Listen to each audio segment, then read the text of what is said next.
हो।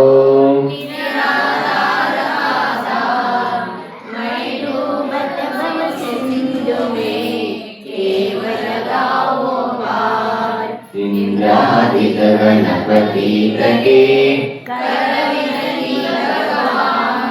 अपनो विरद निहार के आप समान तुम्हारी नेक सुदृष्टते जग उतरत है पार आहाडो जो जातो नेक निहार निकार जो मैं कहो और सो तो नमिले विचार मेरे तो सो भई साहे करो पुकार वंदो पांचो परम गुरु सुर गुरु वंद्य राज विघ्न हरण मंगल करण पूर्ण परम प्रकाश चौबीसो दिन पद नमो नमो शारदा माय शिवमग साधक साधनी रचो पाठ सुखदाय मंगल मूर्त परम पद पंचदयो नित्य ज्ञान हरो अमंगल विश्व मंगलमय भगवान मंगल विजय पद नमो मंगल मंगलकारी सिद्ध पद सोवंदो स्वयमे मंगलाचार्य मुनि मंगल गुरु बजाय सर्व साधु मंगल करो वंदो मन वचकाय मंगल सरस्वती माता का मंगल जिन वरदान मंगलमय मंगल करो करो असाता विधि मंगल से सदा जग में मंगल हो मंगलनाथ राय सागर दृढ़ हो ओ प्रभु जी भव सागर दृढ़ हो। ಇಲ್ಲಿ ಏನು ಹೇಳಿದ್ರಂದ್ರೆ ತುಮಕೋ ಪೂಜಿ ಸುರಪತಿ ಅಹಿಪತಿ ನರಪತಿ ದೇ ಧನ್ಯ ಭಾಗ್ಯ ಮೇರೋ ಭಯೋ ಕರೋ ಲಗೋ ತುಮಸೆ ಅಂದ್ರೆ ತುಮ ಪದ ಪಂಕಜ ಪೂಜತೆ. ಹೇ ಭಗವಾನ್, ನಿಮ್ಮ ಚರಣ ಕಮಲಗಳನ್ನ ಯಾರು ಪೂಜೆಯನ್ನ ಮಾಡ್ತಾರೆ, ತುಮ ಪದ ಪೂಜತೆ ಸುರಾಪತಿ ಅಂದ್ರೆ ನಿಮ್ಮ ಚರಣ ಕಮಲಗಳನ್ನ ಯಾರು ಪೂಜೆ ಮಾಡ್ತಾರೆ, ಸುರೋಕಾಪತಿ ಅಂದ್ರೆ ದೇವತೆಗಳ ಇಂದ್ರ ಆ ದೇವರು ಸಹ ಏನ್ ಮಾಡ್ತಾರೆ, ಪೂಜೆಯನ್ನ ಮಾಡ್ತಾರೆ. ತುಮಕೋ ಪೂಜೆ ಸುರಾಪತಿ ಅಹಿಪತಿ ನರಪತಿ ದೇ. ಯಾರು ನರರಾದವರು ನಿಮ್ಮ ಪೂಜೆಯನ್ನು ಮಾಡಿದರೆ ಇಂದ್ರರಾಗಿ ಬಿಡ್ತಾರೆ, ಏನಾಗ್ತಾರೆ, ಇಂದ್ರ ಪದವನ್ನು ಪ್ರಾಪ್ತ ಮಾಡಿಕೊಡ್ತಾರೆ. ಆದರೆ ಯಾರು ಇಂದ್ರರಾದವರು ನಿಮ್ಮನ್ನು ಪೂಜೆಯನ್ನು ಮಾಡಿದರೆ ಏನಾಗ್ತಾರೆ, ಅವರು ನರಪತಿಯಾಗಿ ಹುಟ್ಟುತ್ತಾರೆ. ಅಂದರೆ ಇಲ್ಲಿ ಉತ್ತಮವಾದ ಕುಲದಲ್ಲಿ ಪ್ರಾಪ್ತಿಯನ್ನು ಪಡೆದು ಜನರಾಗ್ತಾರೆ, ಏನಾಗ್ತಾರೆ, ನರಪತಿ. ತುಮಕೋ ಪೂಜೆ ಸುರಾಪತಿ ಅಹಿಪತಿ ನರಪತಿ ದೇ ಧನ್ಯ ಭಾಗ್ಯ ಮೇರೋ ಭಯೋ. ಧನ್ಯ ಧನ್ಯವು ಯಾರ ಭಾಗ್ಯ, ಧನ್ಯರಿ ಅಂದ್ರೆ ಯಾರು ಪೂಜೆಯನ್ನು ಮಾಡೋದಿದ್ರೆ ಧನ್ಯರಾಗಿದ್ದಾರೆ. ಅಂದ್ರೆ ನೀವೆಲ್ಲ ಪೂಜೆ ಮಾಡ್ತಾ ಇದ್ರೆ ಬಂದ್ ಮಾಡಿ, ಪೂಜೆಯನ್ನು ಮಾಡ್ತಾ ಇದ್ರೆ ಏನಾಗಿದ್ರಿ, ಧನ್ಯರಾಗಿದ್ರಿ. ಪೂಜೆಯನ್ನು ಮಾಡ್ತಾ ಇದ್ರೆ ಏನಾಗಿದ್ರಿ, ನೀವು ಧನ್ಯರಾಗಿದ್ರಿ. ಧನ್ಯ ಭಾಗ್ಯ ಮೇರೋ ಭಯೋ ಅಂದ್ರೆ ನಾನು ಧನ್ಯರಾಗಿದ್ದೆ ಪ್ರಭು. ಕರಲಗೋ ಲಗೋ ತುಮಸಿ, ಹಾಗೆ ನಿರಂತರವಾಗಿ ನಿಮ್ಮ ಸೇವೆಯನ್ನ ಪೂಜೆಯನ್ನು ಮಾಡ್ತಕ್ಕಂಥ ಭಾಗ್ಯ ಯಾವಾಗಲೂ ನನಗೆ ಅವಕಾಶ ಪ್ರಾಪ್ತವಾಗ್ತಾ ಇರಲಿ. ತುಮ ಸೇವ್ ಅಂದ್ರೆ ನಿಮ್ಮ ಪೂಜೆ ಮಾಡ್ತಕ್ಕಂಥ ಯಾವಾಗಲೂ ನನಗೇನಾಗ್ಲಿ ಸೌಭಾಗ್ಯ ಸೌಭಾಗ್ಯ ಪ್ರಾಪ್ತವಾಗ್ತಾ ಇರಲಿ ಪ್ರಭು. असरण के तुम शरण हो, असरण के तुम शरण हो, निराधार आधार. आगे मैं डूबत तुम ಮೈ ಯಾಕೋ ಡಿಸ್ಟರ್ಬ್ ಯಾಕೋ ಆಗ್ತಿತ್ತು. ಸೆಟ್ ಆಗಲಿಲ್ಲ ಇವತ್ತು ಸರಿಯಾಗಿ. ಮೈ ಡೋಬತ ಭವ ಸಿಂಧು ಮೇ ಕೇವಲ लगाओ पार. ಸೆಟ್ ಮಾಡೋದಿಲ್ಲ, ಮೈಕ್ ಸೆಟ್ ಮಾಡೋದು ಕರಿ ಇಲ್ಲಾಂದ್ರೆ ರಾಮು ಕರಿ. ಕೊಯ್ ಕೊಯ್ ಅಂತ ಹೇಳ್ತಾರೆ. ರಾಧಾ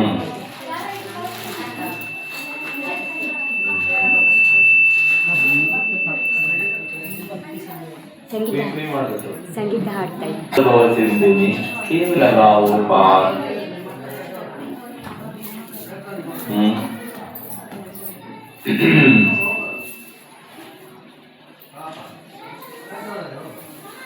असरण के आगे शरण हो. ಯಾರು ಶರಣರಿದ್ದಾರೆ, ಯಾರು ಶರಣ ಬಂದಿದ್ದಾರೆ ಅವರನ್ನ ಕಲ್ಯಾಣವನ್ನ ಮಾಡತಕ್ಕಂತ ನಿರಾಧಾರ ಆಧಾರ.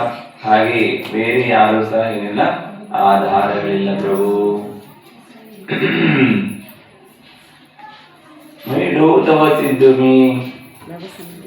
ಅಂದ್ರೆ ನಾವು ಸಂಸಾರದಲ್ಲಿ ಮುಳುಗ್ತಾ ಇದ್ದೀವಿ ಪ್ರಭು.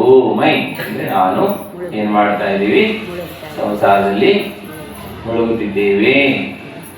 ಸಿಂಧುಮಿ ಕೇವಟಿಯ ಅಂದ್ರೆ ದಾಡ್ತಕ್ಕಂತ ನಾವಿಕರು, ದೋಣಿಯನ್ನ ದಾಡಿಸುವಂತ ಯಾರು ನಾವಿಕರು ಇರ್ತಾರೆ, ಹಾಗೆ ನೀವು ಆಗಿರಿ ಪ್ರಭು. ನೀವು ಪಾರು ಮಾಡುವಂತವರು ನಾವಿಕರಾಗಿ ಇದ್ದೀವಿ. ಸಂಸಾರ ಸಾಗರದಿಂದ ಪಾರು ಮಾಡುವಂತ ನೀವೇನಾಗಿದ್ರಿ ಪ್ರಭು, ನಾವಿಕರಾಗಿದ್ದೀರಿ, ದಾಡಿಸುವುದಿದ್ದೀರಿ. ಅದಕ್ಕೆ ನಿಮ್ಮ ಚರಣದಲ್ಲಿ ಶರಣ ಬರ್ತಾ ಇದ್ದೀನಿ.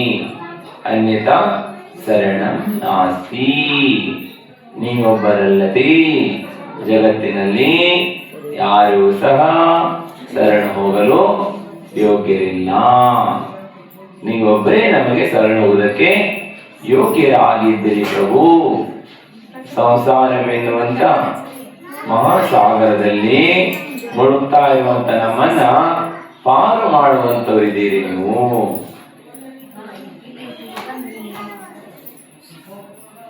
ಇಂದ್ರಾದಿತ ಗಣಪತಿತಕ್ಕೆ ಕರವಿನತಿ ಭಗವಾನ್.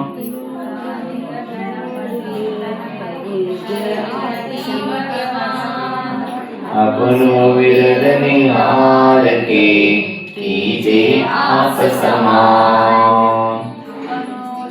ನೋಡ್ರಿ ಏನ್ ಹೇಳಿದ್ರೆ, ಇಂದ್ರಾದಿಕ ಗಣಪತಿದಕ್ಕೆ, ಇಂದ್ರಾದಿಯಾದಂಥವರು ಸ್ವರ್ಗದ ಇಂದ್ರರು ಎಲ್ಲರೂ ಸಹ, ಹಾಗೆ ಗಣಪತಿ ಗಣಧರರು. ಸರಿ ಮಾಡಿ ಪಂಡಿತ್ರಿ, ಇದು ಯಾಕೋ ಪೈ ಪೈ ಮಾಡ್ತಾರೆ, ಎಕೋ ಐತೆ ನೋಡ್ರಿ, ಎಕೋ ತೆಗಿರಿ.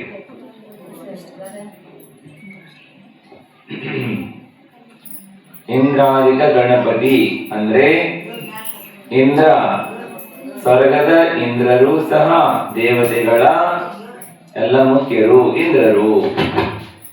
ದೇವತೆಗಳಲ್ಲಿ ಮುಖ್ಯರಾದಂಥವರು ಇಂದ್ರರು.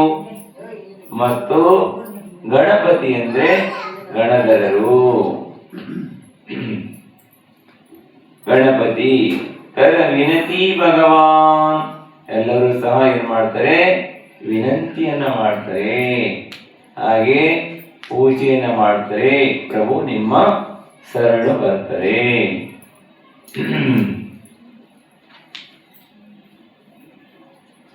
अपनो विराद, अपनो विराद निहार कीजिए आप समान. ಹಾಗೆ ನೀವೊಬ್ಬರೇ ಏನಿದ್ರಿ ಅಪ್ಪನು ಹಾಗೆ ನಿಹಾರಕಿ ನಮ್ಮನ್ನು ಸಹ ಏನ್ ಮಾಡಿ ಪಾರು ಮಾಡುವುದಿದ್ರಿ ಕೀಜೆ ಆಪಸವಾನ್ ನಿಮ್ಮಂತೆ ನಮ್ಮನ್ನ ಮಾಡುವುದಿದ್ರಿ ಸಂಸಾರನ ಪಾರು ಮಾಡಿ ನಿಮ್ಮ ಹಾಗೆ ನಮ್ಮನ್ನ ಮಾಡುವುದಿದ್ದೀರಿ ನಿಮ್ಮ ಸಮಾನವಾಗಿ ಮಾಡುವುದಿದ್ದೀರಿ तुम्हारी नेक सुदृष्टि के जगोतरते हैं पार आरो जात हो एक निहारनिका तुम्हारी नेक सुदृष्टि ते जगोतरते हैं पार हे भगवान ನಿಮ್ಮನ್ನ ಯಾರು ದೃಷ್ಟಿಸಿ ನೋಡ್ತಾರೆ ಭಗವಂತರನ್ನ ದರ್ಶನ ಮಾಡ್ತಾರೆ ತುಮರಿ ನೇಕ ದೃಷ್ಟಿತೆ ಜಗೌತರತೆ ಪಾರ್ ಹಾಡು ಚಾತು ನೇಕ ನಿಹಾರನಿಕಾ ಹಾಗೆ ಭಗವಂತರ ದೃಷ್ಟಿ ಯಾರ ಮೇಲೆ ಬೀಳ್ತದೆ ಅವರೆಲ್ಲ ಏನಾಗ್ತಾರೆ ಸಂಸಾರದಿಂದ ಪಾರಾಗ್ತಾರೆ ಹಾಗೇನೆ ಭಗವಂತರ ದೃಷ್ಟಿ ಹಾಗೆ ಯಾರು ದೇವ ಶಾಸ್ತ್ರ ಗುರುಗಳ ದೃಷ್ಟಿಯಲ್ಲಿ ಬರ್ತಾರೆ ಅವರೇನಾಗ್ತಾರೆ ಪೂಂಚಿ ಅಂದ್ರೆ ಮೇಲಿರುವಂತ ದೃಷ್ಟಿಯಲ್ಲಿ ಬಿದ್ರೆ ಅವರು ಮೇಲೆ ಹೇಳ್ತಾರೆ ಕೆಳಗೆ ಇಳುವಂತ ದೃಷ್ಟಿಯಲ್ಲಿ ಹೋದ್ರೆ ಅವರು ಕೆಳಗಿಳಿದು ಹೋಗ್ತಾರೆ ಏನಾಗ್ತಾರೆ ಕೆಳಗಿಳಿದು ಹೋಗ್ತಾರೆ ದೃಷ್ಟಿ ಅಂದ್ರೆ ಯಾರು ಉಂಚ ದೃಷ್ಟಿ ಪ್ರಾಪ್ತಿ ಆಗ್ತದೆ ಅವರೇನಾಗ್ತಾರೆ ಸಂಸಾರದಿಂದ ಪಾರಾಗ್ತಾರೆ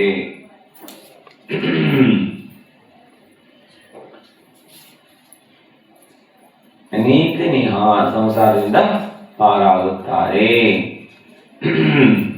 ಹಾಗೆ ನೋಡ್ರಿ ಕತೆ ಹೇಳ್ತೀವಿ ಬಂದೇವಲ್ಲ ನಿಮ್ಗೆ ಹಾ ಹಾಗೆ ಒಂದು ಊರಿನಲ್ಲಿ ಒಬ್ಬರು ಬಹಳ ಬಡವರಿದ್ರು ಎಷ್ಟು ಬಡವರು ಇರ್ತಾರೆ ಅಂದರೆ ಅವರು ಬಾಲಕ ಗರ್ಭದಲ್ಲಿ ಬಂದ ತಕ್ಷಣನೇ ಏನಾಗ್ತಾರೆ ಅಂತ ಹೇಳಿದ್ರೆ ಮೊದಲು ಬಹಳ ಶ್ರೀಮಂತರಿರ್ತಾರ ಬಹಳ ದೊಡ್ಡ ಶ್ರೀಮಂತರಾಗಿರ್ತಾರೆ ಆದರೆ ಒಬ್ಬ ಬಾಲಕ ತಾಯಿ ಗರ್ಭದಲ್ಲಿ ಬಂದ ತಕ್ಷಣ ಸೇಠ್ಜಿಯವರ ಪತ್ನಿ ಗರ್ಭವತಿ ಆಗ್ತಾಳೆ ಬಾಲಕ ಗರ್ಭಕ್ಕೆ ಬಂದ ಮೇಲೆ ಎಲ್ಲ ಸಂಪತ್ತು ಕ್ಷೀಣ ಆಗಿ ಪ್ರಾರಂಭವಾಗ್ತದೆ ಕ್ಷೀಣಿಸ್ಲಿಕ್ಕೆ ಪ್ರಾರಂಭವಾಗ್ತದೆ ಹಾಗಾಗಿ ಯಾವಾಗ ಬಾಲಕ ಜನ್ಮವಾಗ್ತದೆ ಆಗ ಸಂಪತ್ತೆಲ್ಲವೂ ಕ್ಷೀಣವಾಗ್ತದೆ ಎಲ್ಲ ಪರಿವಾರದವರು ಬಂಧು ಮಿತ್ರರೆಲ್ಲರೂ ದೂರ ಆಗ್ತಾರೆ ಹಾಗೇನೆ ಇರುವಂತ ಎಲ್ಲ ಸಂಪತ್ತು ಕಳ್ಕೊಂತಾರೆ ತಂದೆಯೂ ಸಹ ಮೃತ್ಯು ಆಗ್ತದೆ ಹಾಗೆ ಬಹಳ ದರಿದ್ರತಾ ಬರ್ತದೆ ತಾಯಿ ಬಹಳ ಕಷ್ಟಪಡ್ತಾಳೆ ಬಾಲಕರನ್ನ ಪಾಲನೆ ಪೋಷಣೆ ಮಾಡಬೇಕು ಹಾಗೆ ತಾಯಿ ಮಗ ಹೊಟ್ಟೆ ತುಂಬಿಸ್ಕೊಳ್ಳೋದು ಕಠಿಣ ಆಗ್ತದೆ ಊರೊಳಗೆ ದೊಡ್ಡ ಸೇಠಿಯವರ ಪತ್ನಿ ಆಕಿ ಯಾರು ಕೆಲ್ಸಕ್ಕೆ ಕರೆಯೋಲ್ಲ ಆಕೆನ ಯಾರು ಕೆಲಸ ಕೊಡೋಲ್ಲ ಬಹಳ ಕಠಿಣ ಆಗ್ತದೆ ಆಕಿ ಆ ಊರನ್ನೇ ತ್ಯಾಗ ಮಾಡಿ ಆ ಮಗುವಿನ ತಗೊಂಡು ಊರನ್ನು ಬಿಟ್ಟು ಹೋಗ್ತಾಳೆ ಆಕಿ ಯಾರು ಇರೋಲ್ಲ ಪರಿವಾರದವರು ಅಂದ್ರೆ ಯಾರು ಇರೋಲ್ಲ ಕೇವಲ ತಾಯಿ ಮಗ ಮಾತ್ರ ಇರ್ತಾರೆ ಬೇರೆ ಊರಿಗೆ ಹೋಗ್ತಾರೆ ಬೇರೆ ಊರಲ್ಲಿ ಹೋಗಿ ಒಬ್ಬರು ಸೇಠ್ಜಿಯವರ ಮನೆಯಲ್ಲಿ ತಾಯಿ ಕಸ ಮುಸರಿಯಾದಿಗಳನ್ನು ಮಾಡಿ ಅವರು ಏನ್ ಮಾಡ್ತಾ ಇದ್ರು ಜೀವನವನ್ನ ಮಾಡ್ತಿದ್ರು ಬಾಲಕ ಸ್ವಲ್ಪ ದೊಡ್ಡವನಾಗ್ತಾನೆ ದೊಡ್ಡವನಾದ್ಮೇಲೆ ಆತನಿಗೆ ಒಂದು ಕೆಲಸವನ್ನ ಕೊಡ್ರಿ ಅಂತ ಹೇಳ್ತಾನ ಅದಕ್ಕೆ ಸೇಠ್ಜಿಯವರು ತಾಯಿ ಅಡಿಗೆ ಮಾಡೋದು ಮನೆಯಲ್ಲಿ ಸೇಠ್ಜಿಯವರ ಮನೆಯಲ್ಲಿ ಆತ ದನ ಎಲ್ಲ ಮೇಯಿಸ್ಕೊಂಡು ಬರೋದು ದನ ಎಮ್ಮೆಗಳನ್ನೆಲ್ಲ ಮೇಯಿಸ್ಕೊಂಡು ಬರೋದು ಈ ಕೆಲಸವನ್ನು ಕೊಡ್ತಾರೆ. ಆತನು ಪ್ರತಿ ದಿವಸನೂ ಸಹ ಕೆಲಸವನ್ನು ಮಾಡ್ತಾನೆ. ಸಣ್ಣದಾದಂತ ಜೋಪಡಿ ಇರ್ತದೆ, ಸೇಡ್ಜಿಯವರು ಹೊರಗಡೆ ಒಂದು ಜೋಪಡಿಯನ್ನು ಕೊಟ್ಟಿರ್ತಾರೆ ಚಿಕ್ಕದಾದಂಥದ್ದು. ಅದರೊಳಗೆ ತಾಯಿ ಮಗ ಇಬ್ರು ಇರ್ತಾರೆ. ಹಾಗೇನೆ ಇವರು ಬಹಳ ಕಷ್ಟದಿಂದ ಜೀವನ ಸಾಗಿಸ್ತಾರೆ. ಹೇಗೋ ಹಾಗೂ ಹೊಟ್ಟೆಯನ್ನು ತುಂಬಿಸ್ಕೊಂಡು ಜೀವನ ಮಾಡ್ತಾ ಇರ್ತಾರೆ. ಯಾಕೆ ಇಷ್ಟು ದರಿದ್ರತಾ ಬಂತು? ಹೌದಲ್ಲ, ಬಹಳ ಶ್ರೀಮಂತರಿದ್ರು. ಹೇಗೆ ಲಕ್ಷಾಪತಿ ಭಿಕ್ಷಾಪತಿ ಆಗಬಹುದು, ಭಿಕ್ಷಾಪತಿ ಲಕ್ಷಾಪತಿ ಆಗಬಹುದು. ಆದ್ರೆ ಬಡವರಿದ್ದರು ಶ್ರೀಮಂತರಾದ್ರೆ ಚಲೋ ಆಗ್ತೈತಿ. ಆದ್ರೆ ಶ್ರೀಮಂತರಿದ್ದವರು ಬಡವರಾದ್ರೆ ಬಹಳ ಕಷ್ಟವಾಗ್ತದೆ ಸಮಾಜದಲ್ಲಿ. ಅವರ ಜೀವನ ವಸ್ತುಗಿಂತಲೂ ಕೀಳಾಗಿ ಹೋಗ್ತದೆ. ಬಹಳ ಕಷ್ಟದಿಂದ ದುಃಖದಿಂದ ಜೀವನವನ್ನು ಸಾಗಿಸ್ತಾ ಇರ್ತಾರೆ. ಹಾಗೇನೆ ಒಂದ್ ದಿವಸ ತಾಯಿ ಪ್ರತಿದಿನವೂ ಸಹ ಸೇಡ್ಜಿಯವರ ಮನೆಯಲ್ಲಿ ಆಹಾರಗಳನ್ನೆಲ್ಲ ಮಾಡುವಂಥದ್ದು. ಆಹಾರ ಮಾಡಿ ಸೇಡ್ಜಿಯವರ ಮನೆಯಲ್ಲಿ ಎಲ್ಲರದು, ಸೇಡ್ಜಿಯರ್ದು, ಸೇಡ್ಜಿ ಪತ್ನಿಯರ್ದು, ಸೇಡ್ಜಿ ಮಕ್ಕಳದು ಎಲ್ಲ ಊಟ ಆದ್ಮೇಲೆ ತಾಯಿ ಮಗ ಊಟವನ್ನು ಮಾಡ್ತಿದ್ರು. ಎಲ್ಲ ಉಳಿದದ್ದನ್ನು ಸ್ವಲ್ಪ ಕೊಡ್ತಿದ್ರು, ಅವರು ಊಟ ಮಾಡ್ತಿದ್ರು. ಹೀಗೇನೆ ಬೇರೆಯವ್ರ ಮೇಲೆ ಕೆಲಸಕ್ಕಿದ್ದಾಗ ಮಾಲೀಕರಿಗೆ ಬಂದು ಊಟ ಮಾಡ್ಲಿಕ್ಕೆ ಆಗ್ತದ? ಆಗಂಗಿಲ್ಲ. ಮತ್ತು ಒಂದು ದಿವಸ ಏನಾಗಿರ್ತದೆ, ಹಬ್ಬ ಇರ್ತೈತಿ. ಹಬ್ಬದಲ್ಲಿ ಸೇಡ್ಜಿಯವರ ಮನೆಯಲ್ಲಿ ವಿಶೇಷವಾದಂತ ಪಕ್ವಾನಾದಿಗಳನ್ನು ಮಾಡಿರ್ತಾರೆ. ಹಾಗೆ ಪಾಯಸ, ಹೋಳಿಗೆ, ಹಾಗೆ ಕಡುಬು, ಹಾಗೆ ಎಲ್ಲ ಘಮ ಘಮ ಎನ್ನುವಂತ ತಿಂಡಿ ತಿನಿಸುಗಳನ್ನ ಹಬ್ಬದಲ್ಲಿ ಮಾಡಿರ್ತಾರೆ. ವಿಶೇಷವಾಗಿ ಪಾಯಸವನ್ನು ಮಾಡಿರ್ತಾರೆ. ಖೀರ್ ಅಂತೀರಲ್ಲ ನೀವು, ಖೀರ್ ಮಾಡಿರ್ತಾರೆ.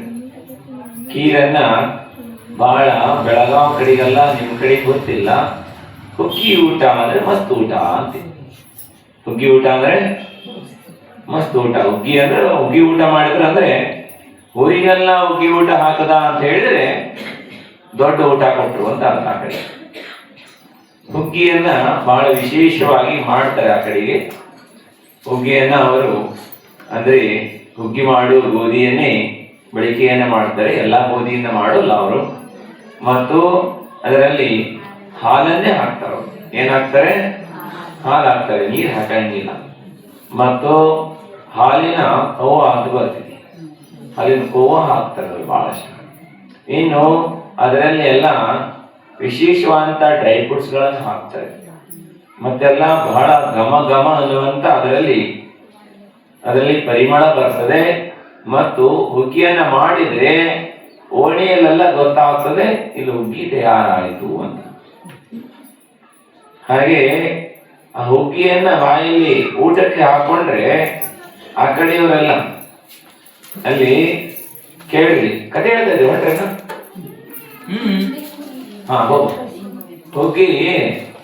ಹುಗ್ಗಿಯನ್ನ ಇದೆ ಅಂದ್ರೆ ಅವರು ರೊಟ್ಟಿ ಊಟ ಮಾಡಂಗಿಲ್ಲಂತೆ. ಮೊದಲು ಹುಗ್ಗಿನೇ ಊಟ ಫಸ್ಟ್ ಸ್ಟಾರ್ಟ್ ಏನ್ರಿ. ಮತ್ತೆ ಆ ಹುಗ್ಗಿ ಪಚನ ಮಾಡ್ಕೋಬೇಕಂದ್ರು ಏನಿರ್ಬೇಕು ಹೇಳ್ರಿ? ಶಕ್ತಿನೂ ಬೇಕು. ಮತ್ತೆ ಸಾಮಾನ್ಯರ ತಿಂದ್ರೆ ಏನಾಗ್ತದೆ ಹೇಳ್ರಿ? ಅಜೀರ್ಣ ಆಗಿ ಹೋಗ್ತದೆ. ಏನಾಗ್ತದೆ ಹೇಳ್ರಿ?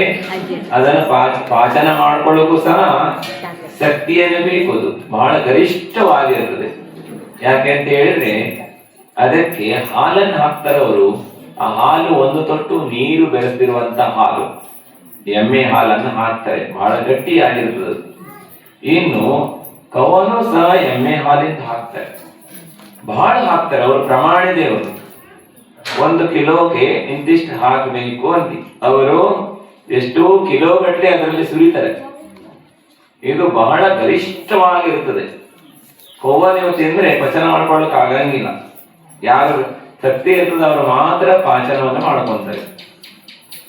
ಚಕ್ರವರ್ತಿಯ ಆಹಾರ ಹೇಗಿರ್ತದೆ ಅಂದ್ರೆ ಚಕ್ರವರ್ತಿಗೆ ಒಂದು ಲಾಡನ್ನು ತಯಾರು ಮಾಡ್ತಾರೆ. ಆ ಚಕ್ರವರ್ತಿ ಮಾಡಿದಂತ ಲಾಡನ್ನ ಇಡೀ ಲಾಡನ್ನ ಚಕ್ರವರ್ತಿ ತಿಂದು ಹಜಾಮ್ ಮಾಡ್ತಾನ, ಅಂದ್ರೆ ಅದನ್ನ ಜೀರ್ಣ ಮಾಡ್ಕೊಂತಾನ. ಆದ್ರೆ ಚಕ್ರವರ್ತಿಯ ತಿನ್ನುವಂತ ಲಾಡನ್ನ ಅದನ್ನ ಭಾಗ ಮಾಡಿ ಅರ್ಧ ಭಾಗವನ್ನ ಸಮಾನವಾದ ಅರ್ಧ ಭಾಗವನ್ನ ಮಾಡಿ ಎಲ್ಲಾ ಚಕ್ರವರ್ತಿಯ ಸೈನಿಕರಿಗೆ, ಮಂತ್ರಿಗಳಿಗೆ, ಸೈನಿಕರಿಗೆ, ಹಾಗೆ ಆನೆ, ಕುದುರೆ ಎಲ್ಲ ಜಾನುವಾರುಗಳಿಗೆ ಹಂಚಿದ್ರು ಸಹ ಪಾಚನ ಆಗೋಲ್ಲಂತೆ, ಅಷ್ಟು ಗರಿಷ್ಠವಾಗಿರ್ತದೆ. ಆದ್ರೆ ಚಕ್ರವರ್ತಿ ಇಡೀ ಲಾಡನ್ನು ತಿಂದು ಅರಳಿಸ್ಕೊಡ್ತಾರೆ, ಅಂದ್ರೆ ಅಷ್ಟು ಶಕ್ತಿ ಇರ್ತದೆ ಅವರಿಗೆ. ಅವರು ವಜ್ರಬಸವನ ಆರಾಧ ಸಹನೆ ಇರ್ತದೆ ಮತ್ತು ಜಠರಾಗ್ನಿ ಬಹಳ ತೇಜ ಇರ್ತದೆ. ಮಹಾಪುರುಷರು ಆಹಾರವನ್ನ ಸಾಮಾನ್ಯರಿಗೆ ಗ್ರಹಣೆ ಮಾಡ್ಕೊಳ್ಲಿಕ್ಕೆ ಆಗೋಲ್ಲ, ಅದನ್ನ ಅರಗಿಸ್ಕೊಳ್ಲಿಕ್ಕೆ ಆಗೋಲ್ಲ. ಅಷ್ಟು ಪುಣ್ಯಶಾಲಿಗಳಾಗಿರ್ತಾರೆ ಅವರು. ಹಾಗೆ ಇರ್ಲಿ, ಅದೆಲ್ಲ ಹುಗ್ಗಿಯನ್ನ ಮಾಡಿದ್ರು. ಏನ್ ಮಾಡಿದ್ರು ಹೇಳ್ರಿ? ನಾವು ಸೇಡ್ಜೇರ್ ಮನೆ ಹುಗ್ಗಿಗೆ ಹೋಗೋಣ. ಹುಗ್ಗಿ ಯಾರ ಮನೆ ಹುಗ್ಗಿಗೆ? ಸೇಡ್ಜೇರ್ ಮನೆಯಲ್ಲಿ ಕರೀತಾರೋ ಊಟಕ್ಕೆ ಗೊತ್ತಿಲ್ಲ ನಿಮ್ದೆಲ್ಲ, ಆದ್ರೆ ಹುಗ್ಗಿ ಮಾಡೋ ಕ್ರಮ ಕೊಡ್ರಿ. ಹಿಂಗೆ ಹುಗ್ಗಿಯನ್ನ ಮಾಡ್ತಾರೆ. ಹುಗ್ಗಿಯನ್ನ ಮಾಡಿದ್ಲು ತಾಯಿ. ಹಬ್ಬ ಇತ್ತು, ಘಮ ಘಮ ಅನ್ನುವಂತ ಪರಿಮಳ ಬರ್ತಾ ಇತ್ತು. ಆಕೆಯ ಮಗ, ಒಬ್ಬನೇ ಮಗ, ಎಲ್ಲರೂ ಕಳ್ಕೊಂಡಿರಲ್ಲ, ಆಕಿ ಒಬ್ಬರೇ ಇದ್ದಾನೆ. ಆದಷ್ಟು ತನ್ನ ಬಡತನದಲ್ಲಿ ಆತನನ್ನ ಬಹಳ ಪ್ರೀತಿಯಿಂದ ಸಾಕಿದ್ದ. ಹಾಗೆ ಆತನು ಹುಗ್ಗಿಯ ಪರಿಮಳವನ್ನ ನೋಡಿ ಆತ ಅಮ್ಮನಿಗೆ ಹುಗ್ಗಿ ಕೊಡು ಅಂತ ಕೇಳ್ತಾನ. ಆಗ ಅಮ್ಮ ಹೇಳ್ತಾರೆ, ಮಗ ಅವ್ರದೆಲ್ಲ ಊಟ ಆಗಲಿ, ಆದ್ಮೇಲೆ ಕೊಡ್ತೀನಿ, ಆಮೇಲೆ ಸ್ವಲ್ಪ ಸಮಾಧಾನದಲ್ಲಿ ಕೂತ್ಕೋ, ಹಠ ಮಾಡಬೇಡ ಅಂತ ಹೇಳ್ತಾರೆ. ಆದ್ರೆ ಮತ್ತೆ ಮತ್ತೆ ಹುಗ್ಗಿ ಬೇಕು ಅಂತ ಸಣ್ಣ ಮಕ್ಕಳು ಹಠ ಹಿಡಿತಾರಲ್ರಿ. ಸಣ್ಣವರಿಗೆ ಏನು ಗೊತ್ತು? ದೊಡ್ಡ ಸಾಹುಕಾರ ಮನೆ ಇದೆ, ಇದು ನಮ್ಮ ಮನೆಯೋ ಬೇರೆಯವ್ರ ಮನೆಯೋ ಏನ್ ವಿಚಾರ ಗೊತ್ತಿರ್ತದೆ ಅವರಿಗೆ. ಅವರಿಗೇನು ಒಟ್ಟು ತಿನ್ನಬೇಕಂತ ಹೇಳಿದ ತಕ್ಷಣ ಬೇಕು ಅವ್ರಿಗೆ. ಹಾಗೇನೆ ಬಹಳ ಹಠ ಹಿಡಿತಾನ ಆತ. ಆಗ ತಾಯಿ ಬಹಳ ತಿಳಿಸಿ ಹೇಳ್ತಾ ಇರ್ತಾಳೆ. ಅಷ್ಟೊತ್ತಿಗೆ ಸೇರಿಸಿ ಅವರ ಮಕ್ಕಳೆಲ್ಲರೂ ಬರ್ತಾರೆ ಊಟಕ್ಕೆ. ಬಂದ ತಕ್ಷಣ ಅವರೆಲ್ಲರಿಗೂ ಸಹ ಆಕಿ ಹುಗ್ಗಿಯನ್ನ ಬಡಿಸ್ತಾಳೆ ಬಟ್ಲಿ. ಹುಗ್ಗಿಯನ್ನ ಬಡಿಸಿದಾಗ ಅವರೆಲ್ಲರೂ ಕುತ್ಕೊಂತಾರೆ. ಈ ಬಾಲಕ ಒಂದ್ ಮೂಲೆ ಕುತ್ಕೊಂಡು ನೋಡ್ತಾ ಇರ್ತಾನೆ. ಹುಗ್ಗಿ ಬೇಕು ಅಂತ ಅಳ್ತಾ ಇರ್ತಾನ. ಅವರಿಗೆ ಗೊತ್ತಾಗ್ತದೆ ಈತ ಹುಗ್ಗಿಗಾಗಿ ಅಳ್ತಾ ಇದ್ದಾನೆ, ಕಣ್ಣಲ್ಲಿ ನೀರು ಬೀಳ್ತಾ ಇರ್ತದೆ. ತಾಯಿ ಕೊಡೋಲ್ಲ, ಒಡೆಯನ ಅನುಮತಿ ಇಲ್ಲದೆ ಕೊಡ್ಲಿಕ್ಕೆ ಆಗ್ತದೆ. ಹಾಗೆ ಅವರು ಕೊಡೋಲ್ಲ, ಆತ ಅಳ್ತಾ ಇರ್ತಾನೆ. ಪ್ರತಿದಿನ ಆತನಿಗೆ ಗಂಜಿಯನ್ನ ಕೊಡ್ತಿದ್ರು. ಗಂಜಿ ಬಟ್ಲನ್ನ ಆತನ ಮುಂದೆ ಅವ್ರು ತಗೊಂಡ್ಬಂದಿಡ್ತಾರೆ. ಯಾರು? ಆ ಸಾಹುಕಾರರ ಮಕ್ಕಳು. ಮತ್ತು ನಿನ್ನ ಭಾಗ್ಯದಾಗ ಇದೇ ಐತಿ, ನೀ ಇದನ್ನೇ ತಿನ್ನು, ನೀನು ಹುಗ್ಗಿವಂತ ತಿನ್ನುವಂತ ಏನಿಲ್ಲ, ನಿನಗೆ ಭಾಗ್ಯ ಇಲ್ಲ, ನೀನು ಪಾಪಿ ಇದೆಯೇ ನೀನು ಅಂತೇಳಿ ಆತನ ಹಂಗಿಸ್ತಾ ಆತನ ಮುಂದೆ ಇವರು ತುತ್ತನ್ನು ತೋರಿಸ್ತಾ ಊಟವನ್ನು ಮಾಡ್ತಾರೆ. ಆತನಿಗೆ ತೋರಿಸೋದು, ಊಟ ಮಾಡೋದು ಹಂಶ. ಆತನಿಗೂ ಹುಗ್ಗಿ ಸಿಗಲಿಲ್ಲ. ತಂಗಳು ಗಂಜಿಯನ್ನ ಬಟ್ಲಲ್ಲಿ ಹಾಕಿದ್ದಾರೆ. ತುಂಬಾ ಹಸಿವು ಆಗಿದೆ. ಅದನ್ನೇ ಬಾಯಿಯೊಳಗೆ ಹಾಕ್ತಾನಾತ. ಕಣ್ಣಲ್ಲಿ ನೀರು ಸುರಿತಾ ಇರ್ತದೆ. ಹಾಗೇನೆ ಆತನ ಊಟ ತಾಯಿ ನೋಡ್ತಾ ಇರ್ತಾರೆ. ಆದ್ರೆ ತಾಯಿ ಕೊಡ್ಲಿಕ್ಕೆ ಬೇರೆಯವ್ರ ಮನೆಯಲ್ಲ, ಬೇರೆಯವ್ರ ಮನೆ ಕೆಲಸದವರು, ಅವರ ಮನೆಯ ವಸ್ತುಗಳನ್ನು ಕೊಡುವಂತ ಅಧಿಕಾರ ಇರಲಿಲ್ಲ. ಮಗನಿಗೆ ಕೊಡುವಂತ ಅಧಿಕಾರ ಅವರಿಗಿಲ್ಲ. ಮತ್ತು ಆಕೆಯೂ ಸಹ ತಾಯಿ ಕಳ್ಳ ಏನಾಗ್ಬೇಕ್ರಿ?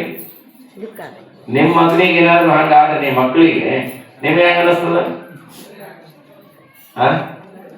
ತಾಯಿಯ ಕರಳು ಕಿತ್ತು ಬರ್ತಾ ಇರ್ತದೆ.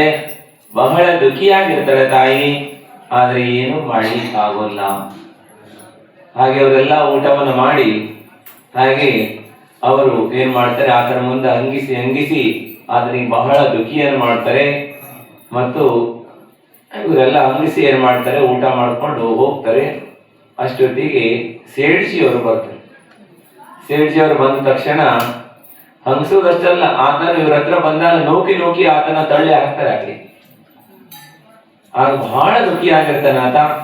ಹಾಗೆ ಮೂಲೆ ಕೂತ್ಕೊಂಡು ಜೋರಾಗಿ ಅಳ್ತಾ ಇರ್ತಾನೆ. ಅಷ್ಟೊತ್ತಿಗೆ ಸೇಡ್ಜಿ ಅವ್ರು ಬರ್ತಾರೆ. ಬಂದ ತಕ್ಷಣ ಕೇಳ್ತಾರೆ. ಅವರು ಬಹಳ ಆಕೆ ಬಗ್ಗೆ ಬಹಳ ಕನಿಕರವನ್ನ ಉಳ್ಳವರಾಗಿರ್ತಾರೆ. ಅವರು ಅಂದ್ರೆ ಈ ತಾಯಿ ಬಹಳ ಪತಿವ್ರತಿಯಾಗಿರ್ತಾರೆ. ಅಷ್ಟೇ ಅಲ್ಲ, ಬಹಳ ಆಚಾರ ವಿಚಾರ ಉಳ್ಳಂತ ಶ್ರಾವಕಿಯಾಗಿರ್ತಾರೆ. ಹಾಗೆ ಆಕೆ ಬಗ್ಗೆ ಸೇಡ್ಜಿಯವರಿಗೆ ಬಹಳ ಅನುಕಂಪ ಇರ್ತದೆ. ಅವ್ರು ಕೇಳ್ತಾರೆ, ಯಾಕಮ್ಮ ನಿಮ್ಮ ಮಗ ಅಳ್ತಾ ಇದ್ದಾನೆ? ಆಗ ಆಕೆ ಹೇಳ್ತಾರೆ, ಪಾಯಸ ಬೇಕು ಅಂತ ಅಳ್ತಾ ಇದ್ದಾನೆ. ಇಷ್ಟೇ ತಾನೆ. ಹಾಗಾಗಿ ನಮ್ಮ ಮಕ್ಕಳೇನಾದ್ರು ಆತನಿಗೆ ತ್ರಾಸ ಕೊಟ್ಟಿರ್ಬೇಕು ಅಂತ ಹೇಳ್ತಾರೆ. ಹಾಗಾಗಿ ನೀವು ಮನೆಯಲ್ಲೇ ಪಾಯಸವನ್ನು ಮಾಡಿ ಕೊಡಮ್ಮ ಮಗನಿಗೆ ಅಂತ ಹೇಳಿ ಪಾಯಸವನ್ನು ಮಾಡ್ತಕ್ಕಂತ ಎಲ್ಲಾ ವಸ್ತುಗಳನ್ನ ಏನ್ ಮಾಡ್ತಾರೆ, ಸೇಡ್ಜಿಗಳು ಕೊಡ್ತಾರೆ. ಎಲ್ಲವನ್ನ ನಿಮ್ಗೆ ಏನ್ ಬೇಕು ತೆಗೆದುಕೊಂಡು ಹೋಗುವಂತೇಳಿ ಎಲ್ಲಾ ವಸ್ತುಗಳನ್ನ ಅವರು ಪಾಯಸ ಮಾಡೋದು, ಕೀರ್ ಮಾಡೋದಕ್ಕೆ ಎಲ್ಲಾ ವಸ್ತುವನ್ನ ಕೊಡ್ತಾರೆ. ತೆಗೆದುಕೊಂಡು ಹೋಗ್ತಾಳೆ. ಆಕಿ ತನ್ನ ಜೋಪಡಿಯಲ್ಲಿ ಮಾರನೇ ದಿವಸ ಹುಗ್ಗಿಯನ್ನ ಮಾಡ್ತಾಳೆ. ಆಕೆ ಏನ್ ಮಾಡ್ತಾಳೆ? ಹುಗ್ಗಿ ಮಾಡ್ತಾಳೆ. ಹುಗ್ಗಿ ಮಾಡಿ ಮಗನಿಗೆ ಹೇಳ್ತಾರೆ, ಮಗ ಇವತ್ತು ಹುಗ್ಗಿ ಊಟ ಮಾಡಿಕೊಂಡು ದನ ಮೆಚ್ಲಿಕ್ಕೆ ಹೋಗ್ಬೋದಂತೆ. ಹಾಗಾಗಿ ಆತ ಬೆಳಿಗ್ಗೆಯಿಂದ ಕಾಯ್ತಾ ಕೂತ್ಕೊಂತಾನೆ, ಅಮ್ಮ ಇವತ್ತು ಹುಗ್ಗಿ ಮಾಡ್ತಾಳೆ, ಹುಗ್ಗಿ ಊಟ ಮಾಡಬೇಕು ಅಂತ ಹೇಳಿ. ಆತನಿಗೆ ತುಂಬಾ ಖುಷಿ. ಸಣ್ಣ ಹುಡುಗರಿಗೆ ನೀವೇನಾದ್ರೂ ತಿಂಡಿ ಮಾಡಿಕೊಡ್ತೀವಂದ್ರೆ ಅವ್ರೇನಾಗ್ತಾರೆ ಹೇಳಿ, ತುಂಬಾ ಖುಷಿಯಾಗಿ ಬಿಡ್ತಾರೆ. ಹಾಗೇನೆ ಆತನಿಗೂ ತುಂಬಾ ಖುಷಿ ಆಗ್ತದೆ. ತಾಯಿ ಹಿಂದೆ ಮುಂದೆ ಸುತ್ತಾ ಇರ್ತಾನೆ. ಹಾಗೆ ಆತನಿಗೂ ಮಡಿ ಬಟ್ಟೆಯನ್ನು ಉಡಿಸಿ ಆತನು ನೋಡ್ರಿ, ಮನೆಯಲ್ಲಿ ಆಹಾರ ಪದಾರ್ಥಗಳನ್ನ ತಯಾರು ಮಾಡುವಾಗ ಮೊದಲೆಲ್ಲ ಸಂಪ್ರದಾಯ ಇತ್ತು. ನಾವು ನೋಡಿದ್ವಿ, ನೀವು ನೋಡಿದ್ರು ಗೊತ್ತಿಲ್ಲ.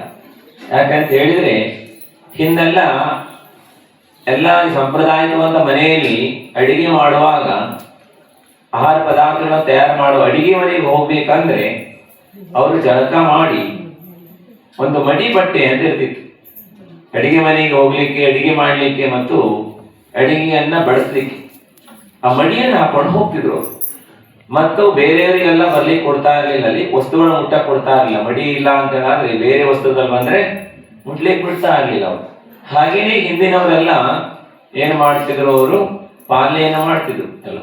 ಅದೇ ರೀತಿ ಆಕೆನೂ ಸಹ ಏನ್ ಮಾಡ್ತಾಳೆ, ಅದು ದಿನಚರಿ ಅವ್ರದ್ದು. ಪ್ರತಿದಿನ ಎಲ್ಲ ಸಾವಕರ ಮನೆಯಲ್ಲಿ ಪ್ರತಿದಿನನೂ ಶುದ್ಧವಾಗಿ ಮಡಿ ಮೇಲೆ ಮಾಡುವಂಥದ್ದು ಮತ್ತು ಪ್ರಾಸುಕವಾದ ದ್ರವ್ಯಗಳನ್ನೇ ಉಪಯೋಗ ಮಾಡುವಂಥದ್ದು.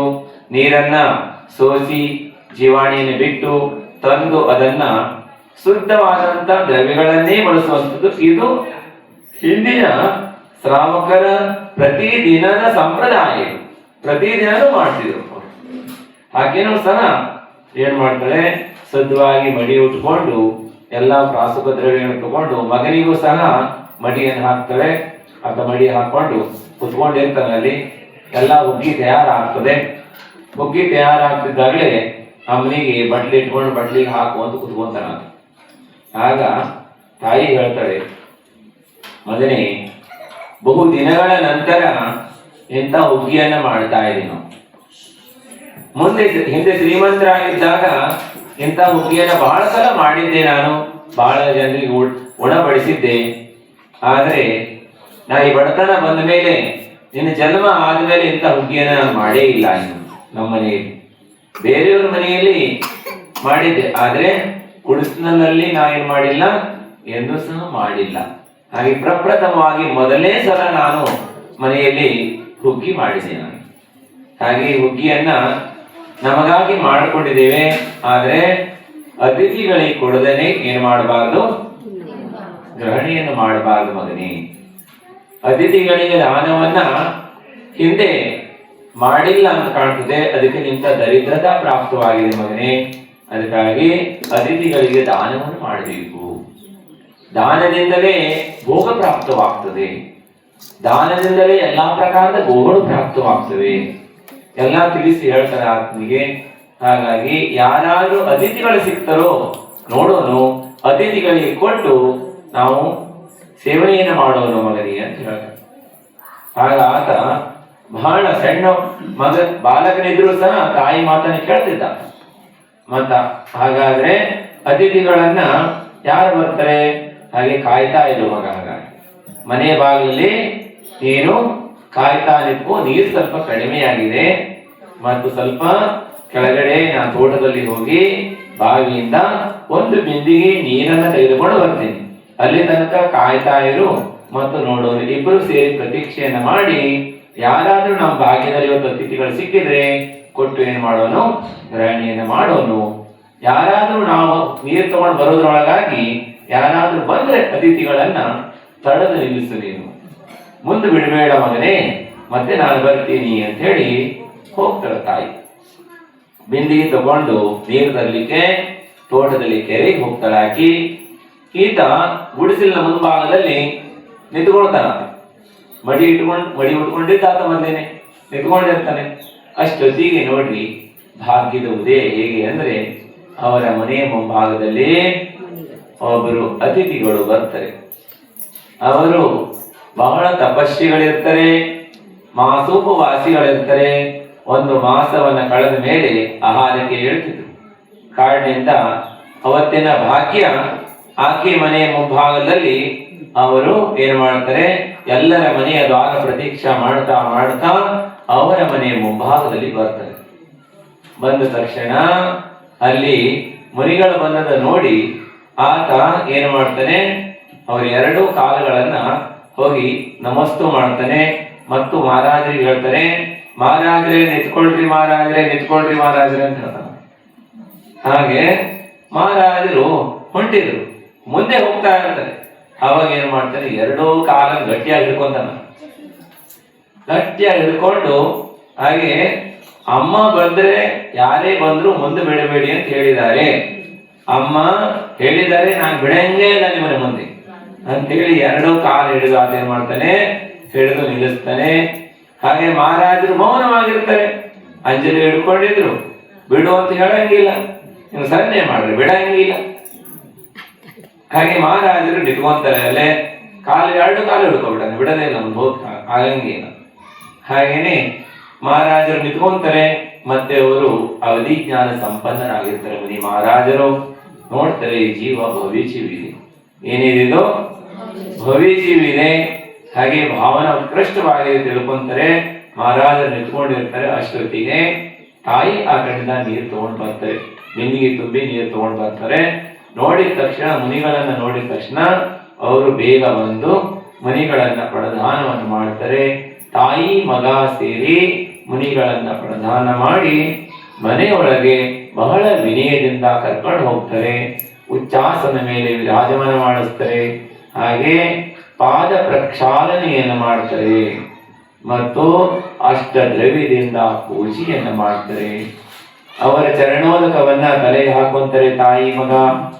ಮತ್ತು ಅವರು ಅಷ್ಟದ್ರವ್ಯದಿಂದ ಪೂಜೆಯನ್ನು ಮಾಡಿ ಮುನಿ ಮಹಾರಾಜರಿಗೆ ಸುದ್ದಿಯನ್ನ ಹೇಳಿ ನಮಸ್ತು ಮಾಡಿ ಆಹಾರ ದಾನವನ್ನ ಮಾಡ್ತಾರೆ. ತಾಯಿ ಮಗ ಇಬ್ರು ಆಹಾರ ದಾನವನ್ನ ಕೊಡ್ತಾರೆ. ಮುನಿಗಳಿಗೆ ಆಹಾರ ದಾನವಾಗ್ತದೆ. ಮತ್ತು ನೋಡಿ, ಉತ್ಕೃಷ್ಟವಾದಂತ ತಾಯಿ ಮತ್ತು ಮಗನ ಭಕ್ತಿಯಿಂದ ಮತ್ತು ಶುದ್ಧ ಪವಿತ್ರವಾದಂತ ವಿಶುದ್ಧ ಭಾವದಿಂದ, ಹಾಗೆ ಅವರು ತಮಗಾಗಿ ಮಾಡಿಕೊಂಡಿದ್ರು. ಏನ್ ಮಾಡಿದ್ರು, ಹುಗ್ಗಿಯನ್ನು ಯಾರಿಗೆ ಮಾಡಿದ್ರು? ಮಹಾರಾಜರಿಲ್ಲ ಹುಗ್ಗಿ ಮಾಡಿದ್ರೇನವರು? ಯಾರಿಗೆ ಮಾಡ್ಕೊಂಡಿದ್ರು? ತಮಗಾಗಿ ಮಾಡಿಕೊಂಡಿದ್ರು. ಮತ್ತು ಹುಗ್ಗಿಯನ್ನು ಕೊಡ್ತಾರೆ. ಮುನಿ ಮಹಾರಾಜರಿಗೆ ಪಾರಣ ಆಗ್ತದೆ. ಒಂದು ಮಾಸ ಉಪವಾಸ ಮಾಡಿ ಬಂದಿರ್ತಾರೆ. ಮುನಿಗಳಿಗೆ ಆಹಾರವಾಗ್ತದೆ. ದಾತೃ ಮತ್ತು ಪಾತ್ರದ ವಿಶೇಷ. ಮತ್ತು ಅವ್ರದ್ದು ಸಣ್ಣದಾದಂತ ಜೋಪಡಿ, ಹೆಂಗಂದ್ರ ಒಳಗೆ ಹೋಗಾಗೂ ಆಗಂಗಿಲ್ಲ, ತಲೆ ಹೊಡಿಬೇಕು, ಹಂಗೆ ಚಿಕ್ಕದಾದಂತ ಜೋಪಡಿ ಎಲ್ಲಿರ್ತಾರೆ ತಾಯಿ ಮಗ. ಗುಡಿಸಲು ಏನಂತೀರಿ? ಗುಡಿಸಲು ಅಂತೀರೇನು? ಜೋಪಡಿ ಅಂದ್ರೆ ಗುಡಿಸಲು, ಚಿಕ್ಕದಾದಂತ ಗುಡಿಸಲು ಇರ್ತದೆ. ಹಾಗೆ ಅಲ್ಲಿ ಏನಾಗ್ತದೆ ಅಂದ್ರೆ ಪಂಚಾಶ್ಚರ್ಯಗಳಾಗ್ತವೆ. ಏನಾಗ್ತದೆ? ಪಂಚಾಶ್ಚರ್ಯಗಳಾಗ್ತದೆ. ಹಾಗೆ 5 ಪ್ರಕಾರದ ರತ್ನದೃಷ್ಟಿ ಆಗ್ತದೆ. ವಾದ್ಯಗಳು ಬೆಳಗುತ್ತದೆ. ಸುಗಂಧಿತವಾದಂತ ಗಂಧದ ದೃಷ್ಟಿ ಆಗ್ತದೆ, ರತ್ನ ದೃಷ್ಟಿ ಆಗ್ತದೆ, ಜಯಘೋಷಗಳಾಗ್ತದೆ, ಜೈ ಜೈಕಾರವನ್ನು ಮಾಡ್ತಾರೆ. ತಾಯಿ ಮಗನ ಬಹಳ ಪ್ರಶಸ್ತಿಯನ್ನ ಮಾಡ್ತಾರೆ. ದೇವತೆಗಳು ಬಹಳ ಜೈ ಜೈಕಾರವನ್ನು ಮಾಡ್ತಾರೆ. ಮುನಿಗಳ ಆಹಾರವಾಗ್ತದೆ. ಧರ್ಮ ವೃದ್ಧಿರಸ್ತು. ಮುನಿ ಮಹಾರಾಜರು ಹರಸೆಯನ್ನು ಮಾಡ್ತಾರೆ. ಮುನಿಗಳು ತಾವು ಬಂದಂತ ಸ್ಥಾನಕ್ಕೆ ವಾಪಸ್ ಹೋಗ್ತಾರೆ. ಶ್ರಾವಕರ ಮನೆಯಲ್ಲಿ ಮುನಿಗಳು ಬಹಳ ಕಾಲ ಇರೋಲ್ಲ. ಆಹಾರ ಆಗೋ ತನಕ ಮಾತ್ರ ಇರ್ತಾರೆ. ಆಹಾರ ಆದ್ಮೇಲೆ ಸೀದಾ ತಮ್ಮ ಸ್ಥಾನಕ್ಕೆ ಹೋಗ್ತಾರೆ. ಮತ್ತು ಶ್ರಾವಕರ ಮನೆಗೆ ಮುನಿಗಳು ಆಹಾರಕ್ಕಾಗಿ ಮಾತ್ರ ಬರ್ತಾರೆ. ಮತ್ತೆ ಬೇರೆ ಯಾವುದಕ್ಕಾಗೂ ಸಹ ಶ್ರಾವಕರ ಮನೆಗೆ ಬರಲ್ಲ. ಮತ್ತು ಆ ಮುನಿಗಳು ಸಹ ಆಹಾರ ಆದ್ಮೇಲೆ ಇವರಿಗೆ ಆಶೀರ್ವಾದವನ್ನು ಮಾಡಿ ಅವರು ಪುನಃ ಅವರು ಕಾಡಲ್ಲಿ ಹೋಗಿ ತಪಸ್ಸೆ ಮಾಡಲಿಕ್ಕೆ ಪ್ರಾರಂಭ ಮಾಡ್ತಾರೆ. ಇತ್ತ ಅವರ ಮನೆಯಲ್ಲಿ ಕೀರ್ ಮಾಡಿದ್ರು. ಕೀರ್ ಮಾಡಿದ್ದೇನಾಗ್ತದೆ? ಅಕ್ಷಯ ಆಗ್ತದೆ. ಅಂದ್ರೆ ಎಷ್ಟು ಜನ ಬಂದು ಊಟ ಮಾಡಿದ್ರು ಖಾಲಿ ಆಗೋಲ್ಲ. ಆ ತಾಯಿ ಉದಾಹರಣೆಯಾಗಿರ್ತಾಳೆ. ಸೇಡ್ಜಿ ಅವ್ರು ಕರೀತಾರೆ, ಸೇಡ್ಜಿ ಮಕ್ಕಳನ್ನು ಕರೀತಾಳೆ ಆಕಿ. ಹಾಗೇನೆ ಎಲ್ಲ ಊರ್ನವ್ರು ಕರೀತಾರೆ. ಚಕ್ರವರ್ತಿಯ ಸೈನ್ಯ ಬಂದು ಊಟ ಮಾಡಿದ್ರು ಸಹ ಖಾಲಿ ಆಗೋಲ್ಲ. ಸಂಜೆ ತನಕ, ಎಲ್ಲಿ ತನಕ? ಸೂರ್ಯಾಸ್ತವಾಗುವ ತನಕ. ಸೂರ್ಯಾಸ್ತವಾದ್ಮೇಲೆ ಏನು ಇರೋಲ್ಲ. ಸೂರ್ಯಾಸ್ತವಾದ್ಮೇಲೆ ಅಕ್ಷಯ ಇರೋಲ್ಲ. ಸೂರ್ಯಾಸ್ತವಾಗುವ ತನಕ ಮಾತ್ರ ಏನಾಗ್ತದೆ? ಎಷ್ಟು ಜನ ಬಂದು ಊಟ ಮಾಡಿದ್ರು ಸಹ ಕೀರಿನ ಪಾತ್ರೆ ಖಾಲಿ ಆಗಂಗಿಲ್ಲ. ಎಷ್ಟು ಸಣ್ಣದ್ರ ಮಾಡಿದ್ರು ಕೀರವರು? ತಾಯಿ ಮಗ ಇದ್ರು ಎಷ್ಟರ ಮಾಡಿರ್ಬೇಕ್ರಿ? ಚಿಕ್ಕ ಮಡಿಕೆಯಾಗ ಮಾಡಿದ್ರು. ಮಡಿಕೆಲಿ ಮಾಡಿದ್ರು. ಅವ್ರಲ್ಲೇನು ಬಂಗಾರ ಪಾತ್ರೆನೂ ಇಲ್ಲ, ಬೆಳ್ಳಿನೂ ಇರ್ಲಿಲ್ಲ, ಹಾಗೆ ಸ್ಟೀಲ್ ಪಾತ್ರೆನೂ ಇರ್ಲಿಲ್ಲ. ಮಣ್ಣಿನ ಪಾತ್ರೆಯಲ್ಲಿ ಮಾಡಿದ್ರು. ಆದ್ರೆ ಆ ಮಣ್ಣಿನ ಪಾತ್ರೆಯಲ್ಲಿ ಕುಡಿಕೆಯಲ್ಲಿ ಮಾಡಿದಂತ ಪಾಯಸ ಚಕ್ರವರ್ತಿಯ ಸೈನಿಕರೆಲ್ಲ ಊಟ ಮಾಡಿದ್ರು, ಊರಿನ ಜನರೆಲ್ಲ ಊಟ ಮಾಡಿದ್ರು, ಖಾಲಿ ಆಗೋಲ್ಲ. ಹಾಗೆ ಬಹಳ ಪುಣ್ಯ ಆಗ್ತದೆ. ಮತ್ತು ಮುನಿಗಳ ಆಹಾರ ಮಾಡ್ಕೊಂಡು ಹೋದ್ಮೇಲೆ ಆ ಬಾಲಕ ತಾಯಿ ಮಗ ಊಟ ಮಾಡ್ತಾರೆ. ಆತನು ಊಟವನ್ನು ಮಾಡಿ ಬಹಳ ಸಂತೋಷ ಆಗ್ತದೆ. ಆತನಿಗೆ ಬಹಳ ತೃಪ್ತಿ ಆಗ್ತದೆ. ಮೊದಲನೇ ದಿವಸ ಬಹಳ ದುಃಖ ಆಗಿತ್ತು ಆತನಿಗೆ. ಹಾಗೆ ಆತನಿಗೆ ಬಹಳ ಸಂತೋಷ ಆಗ್ತದೆ. ಸೇಡ್ಜಿಯವರು ಬರ್ತಾರೆ. ಸೇಡ್ಜಿಯವರು ಬಹಳ ಆನಂದ ಆಗ್ತದೆ. ಅಂದ್ರೆ ಗುಡಿಸಲಿನಲ್ಲಿ ರತ್ನದೃಷ್ಟಿ ಆಯಿತು ಅಂತ ಮಹಾ ತಪಸ್ವಿಗಳಿಗೆ ಆಹಾರ ಕೊಟ್ಟೆಯಮ್ಮ, ನೀನು ಬಹಳ ಪುಣ್ಯಾತ್ಮಳಿದೆಯೇ ನೀನು ಅಂತೇಳಿ ಅನುಮೋದನೆ ಮಾಡಿದ್ರು ಸೇಡ್ಜಿಯವರು. ಸೇಡ್ಜಿಯವರಿಗೂ ಸಹ ಪುಣ್ಯ ಆಗ್ತದೆ ಅನುಮೋದನೆ ಮಾಡಿದ್ರು ಎಲ್ಲ. ಆದ್ಮೇಲೆ ಕೊನೆಗೆ ಆತ ಏನ್ ಮಾಡ್ತಾನೆ? ಮಧ್ಯಾಹ್ನ ಸ್ವಲ್ಪ ಲೇಟ್ ಆಗ್ತದೆ ಆ ದಿವಸ. ದನ ಎಮ್ಮೆ ಎಲ್ಲ ಹೊಡ್ಕೊಂಡು ಆತ ಮೇಯ್ಸ್ಲಿಕ್ಕಾಗಿ ಊಟಕ್ಕೆ ಹೋಗ್ತಾನೆ.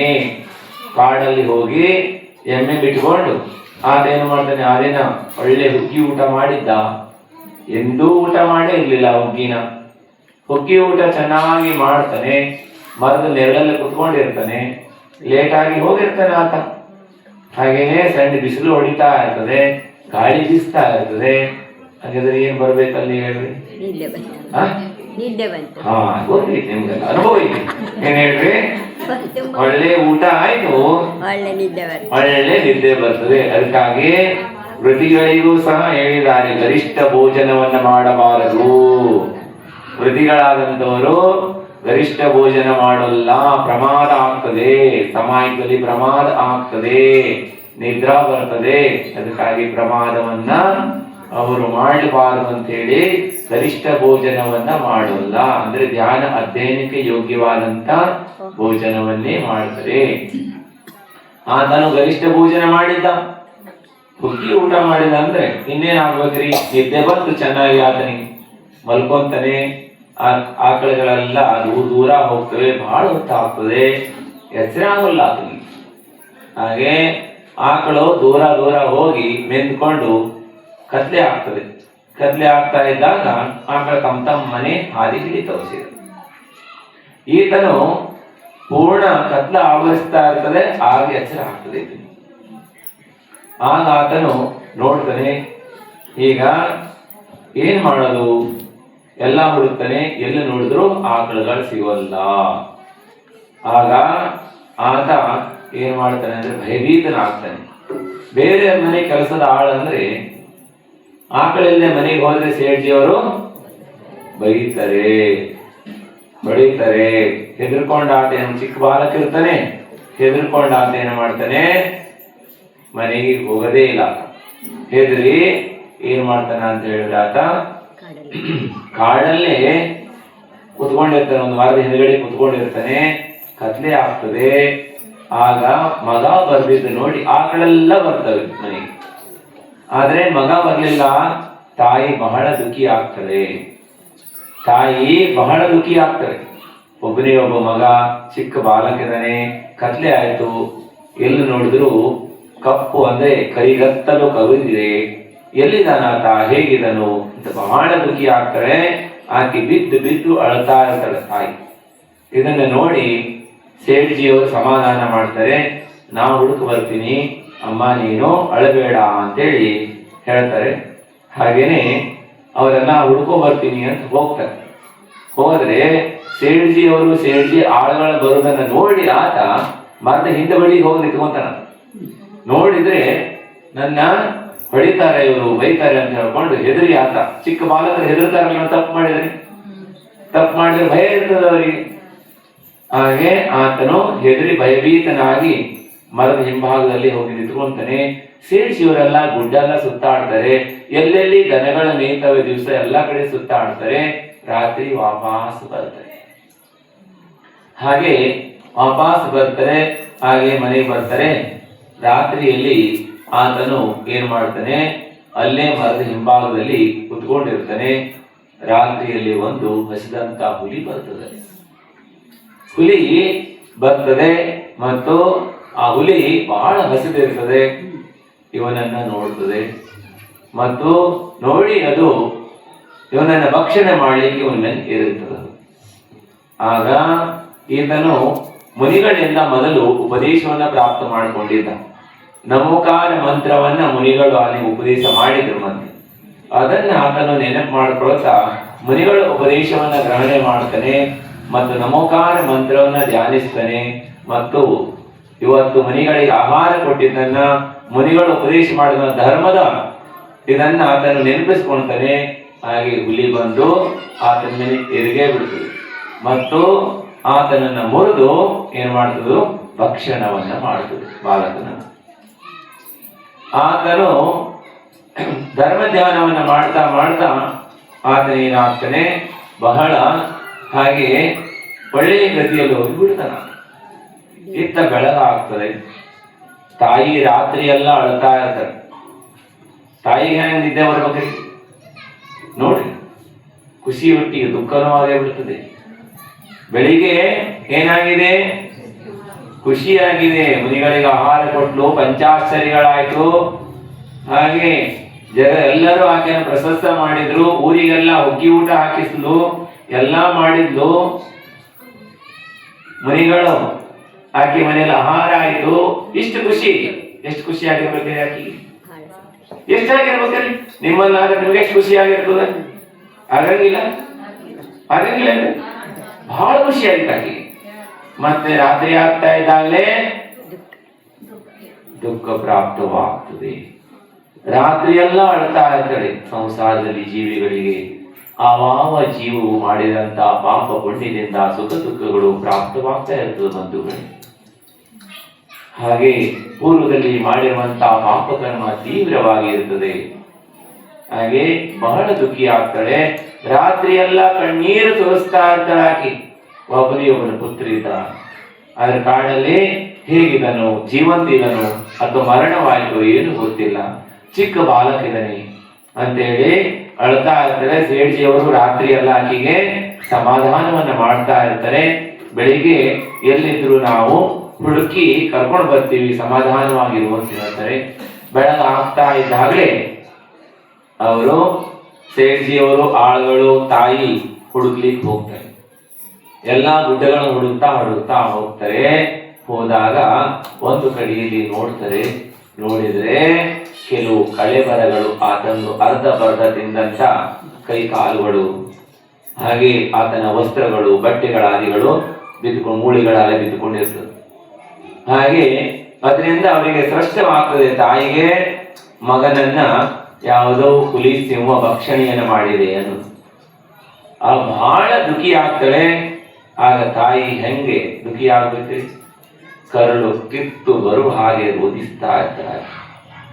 ಇಷ್ಟು ರೋದನ ಮಾಡ್ತಾ ಇರ್ತಾಳೆ, ಭಯಂಕರವಾಗಿ ರೋಧಿಸ್ತಾ ಇರ್ತಾಳೆ. ಯಾರು ಸಮಾಧಾನ ಮಾಡಿದ್ರು ಆಕೆಗೆ ಸಮಾಧಾನವಾಗಲ್ಲ. ಒಬ್ಬನೇ ಬಾಲಕಿದ್ದ, ಆತನು ಸಹ ಎಲ್ಲರೂ ಪತಿ ತೀರಿಕೊಂಡ್ರು. ಅತ್ತೆ, ಮಾವ, ಮೈದುನ, ಹಾಗೆ ತಂದೆ, ತಾಯಿ, ಪರಿವಾರ, ಹಾಗೆ ಬಂಧುಗಳು ಅನ್ನೋರು ಯಾರೂ ಇಲ್ಲ ಆಕೆಗೆ. ಕೇವಲ ಏಕೈಕ ಪುತ್ರ ಮಾತ್ರ ಉಳಿದಿದ್ದ. ಆದ್ರೆ ಪುತ್ರನು ಮೃತ್ಯು ಆಯಿತು. ಆಗ ಹೆಂಗಾಗ್ಬೇಕಾಗಿ ಬಹಳ ದುಃಖವಾಗ್ತದೆ. ಸಂಸಾರದಲ್ಲಿ ಜೀವಿಗಳು ತಾವು ಮಾಡಿರುವಂತಹ ಪಾಪ ಕರ್ಮದಿಂದ ಅರಣ್ಯ ರೋದನವನ್ನು ಮಾಡ್ತಾರೆ. ಆದರೆ ನಗನಗುತ್ತಾ ಪಾಪವನ್ನ ಬಂಧ ಮಾಡಿಕೊಳ್ತಾರೆ. ಆದರೆ ಆ ಪಾಪದ ಉದಯವಾದಾಗ ಬಹಳಷ್ಟು ಕಣ್ಣೀರನ್ನ ಸುರಿಸಿದ್ರು ಸಹ ಅದು ನಿರ್ಜರೆಯಾಗಲ್ಲ ಬಂಧುಗಳೇ. ಅದಕ್ಕಾಗಿ ಭವ್ಯಾತ್ಮರಾದವರು ಪಾಪವನ್ನ ಮಾಡಬಾರ್ದು, ಪುಣ್ಯ ಸಂಚಯವನ್ನ ಮಾಡಬೇಕು. 3 ಲೋಕದಲ್ಲಿ ಪ್ರಶಸ್ತನೀಯವಾದಂತಹ ಧರ್ಮವನ್ನ ಮಾಡಿ ಪುಣ್ಯ ಸಂಚಯವನ್ನ ಮಾಡ್ಕೋಬೇಕು ಬಂಧುಗಳೇ. ಬಹಳ ರೋಧಿಸ್ತಾ ಇರ್ತಾರೆ. ಆಗ ಇದನ್ನ ಯಾರು ಸಮಾಧಾನ ಮಾಡ್ಲಿಕ್ಕೂ ಆಗೋಲ್ಲ. ಇನ್ನು ಯಾರಿಗಾಗಿ ಬದುಕಿರ್ಲಿ ನಾನು, ಇನ್ನು ನಾನು ಆತ್ಮಹತ್ಯೆ ಮಾಡ್ಕೊಂತೀನಿ ಅಂತೇಳಿ ತಲೆಯನ್ನ ಬಡ್ಕೊಂತಾ ಇರ್ತಾಳೆ. ಕಲ್ಲಿಗೆ ತಲೆಯನ್ನ ಚೆಚ್ಕೊಂತಾ ಇರ್ತಾರೆ, ತಲೆಯಿಂದ ರಕ್ತ ಸುರಿತಾ ಇರ್ತದೆ. ಆದರೂ ಸಹ ದುಃಖಿಯಾಗಿ, ಇಷ್ಟು ದುಃಖಿಯಾಗಿರ್ತಾಳೆ ಆಕಿ.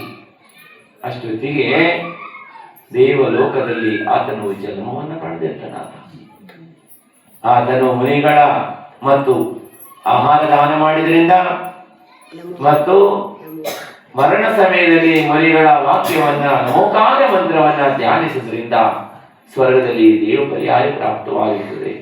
ವೃದ್ಧಿರಾಗಿ ದೇವಾಗಿರ್ತಾನಾತ, ಬಹಳಷ್ಟು ಸುಖ ಭೋಗಗಳು ಪ್ರಾಪ್ತವಾಗಿರುತ್ತದೆ. ಸುಂದರವಾದಂತಹ ಶರೀರ, ಹಾಗೆ ಆತನಿಗೆ ಕೈಗೆ ಕಾಲಿಗೆ ಸೇವಕರು, ಹಾಗೆ ಪತ್ನಿಯರು ಎಲ್ಲರೂ ಸಹ ಕ್ಷಣಾರ್ಧದಲ್ಲಿ ಆತನಿಗೆ ಪ್ರಾಪ್ತವಾಗ್ತಾರೆ. ಆತನು ಆಸನ ಕಂಪಾಯಮಾನವಾಗಲಿಕ್ಕೆ ಶುರುವಾಗ್ತದೆ. ತನ್ನ ಅವಧಿ ಜ್ಞಾನ ಹಚ್ಚಿ ನೋಡ್ತಾನೆ, ನಾನು ದೇವಗತಿಯಲ್ಲಿ ಇದ್ದೇನೆ. ನಾನು ಹಿಂದೆ ಇಂಥ ತಾಯಿಯ ಗರ್ಭದಲ್ಲಿ ಜನ್ಮ ಪಡೆದಿದ್ದೆ, ದರಿದ್ರ ಬಾಲಕನಾಗಿದ್ದೆ ನಾನು. ನನ್ನ ತಾಯಿ ಬಹಳ ಪ್ರೀತಿಯನ್ನ ಮಾಡ್ತಿದ್ಲು. ತಾಯಿ ಒಂದಿಗೆ ಮುನಿಗಳಿಗೆ ಆಹಾರ ದಾನವನ್ನು ಮಾಡಿದೆ, ಮುನಿಗಳಿಂದ ಧರ್ಮೋಪದೇಶವನ್ನು ಕೇಳಿದೆ, ಮತ್ತು ಸಿಂಹವು ನನ್ನ ಭಕ್ಷಣೆಯನ್ನು ಮಾಡಿತು. ಆ ಸಮಯದಲ್ಲಿ ಮುನಿ ವಾಕ್ಯದಲ್ಲಿ ಶ್ರದ್ಧೆಯನ್ನು ಮಾಡಿದೆ ನಾನು.